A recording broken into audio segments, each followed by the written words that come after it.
Hello, আসসালামু আলাইকুম everyone. কেমন আছো সবাই? আশা করছি সবাই ভালো আছো। আজকে ওয়েদারটা এত সুন্দর, এত বৃষ্টি সারাদিন। যেই দিন বাহিরে অনেক বৃষ্টি হয় ওয়েদারটা অনেক বেশি সুন্দর থাকে। তখন আমার শুধু হাত ছুলছুল করে যে আমি কি তৈরি করব। তারপরে আজকে সকাল থেকে এত বৃষ্টি যে আমি সকালের নাস্তাই আমি চেঞ্জ করে ফেললাম। রুটি দিয়ে তো প্রতিদিনই ভাজি বা ডিম এইসব খাওয়া হয়। তো আজকে চিন্তা করেছি যে আজকে শর্মা বানাবো। তো শর্মা বানানোর মাথায় যেহেতু ভূতটা আমার চলে আসছে, সো আমি তো বানাবোই। কারণ আমি মাঝে মধ্যেই এটা আমি বানিয়ে ফেলি একদমই অনেক অল্প সময়ের মধ্যে। তো আমি কিন্তু মুরগি যখন আনি তখন কিন্তু এরকম বুকের মাংসটা আলাদা করে অর্ধেক করে রেখে দেই।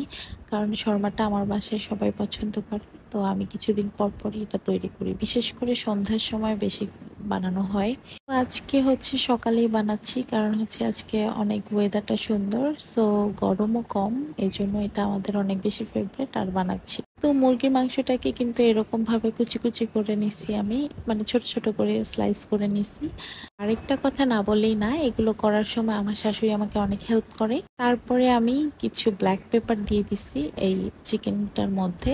এখানে আমি একটু পেঁয়াজ ইউজ করছি। নর্মালি হচ্ছে আমি এখানে কিছু সালাদ ইউজ করি, টমেটো, গাজর এগুলো আমি ইউজ করি, কিন্তু আজকে যেহেতু ঘরে কিছুই নাই, সো আমি আজকে নর্মাল ভাবে বানাবো। এখানে জাস্ট একটু পেঁয়াজ দিছি, আর পেঁয়াজটাও আমি বেশি করে দিই যখন কিছু না থাকে।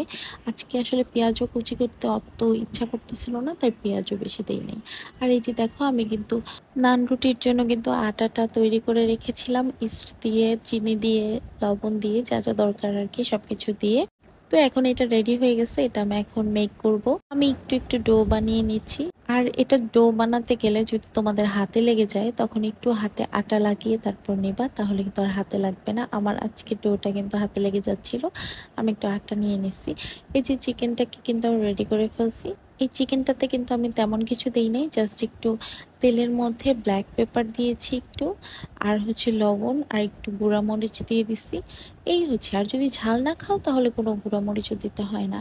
তারপরে যখন মাংসটা সিদ্ধ হয়ে যায় তখন একটু চিনি অ্যাড করে দিই, তাহলে আর কি টেস্টটা বেড়ে যায়। তো একটা মজার ব্যাপার হচ্ছে, আজকে যখন আমি শর্মা বানাবো তো বেশি ক্ষুধা লেগে গেছিল, রুটিটা মোল্ড করে যে এটার মধ্যে আমি চিকেনটা ঢুকাবো সেটা আমার ইচ্ছা করতেছিল না। তারপরে সবাইকে এভাবে করে সার্ভ করে আমিও খেয়ে ফেলছি। এভাবেই আজকে আমি আমার সকালের নাস্তাটা কমপ্লিট করেছি। আর দুপুরবেলা হচ্ছে আমি আর তোমাদের ভাইয়া একটু ব্যস্ত ছিলাম কাজে।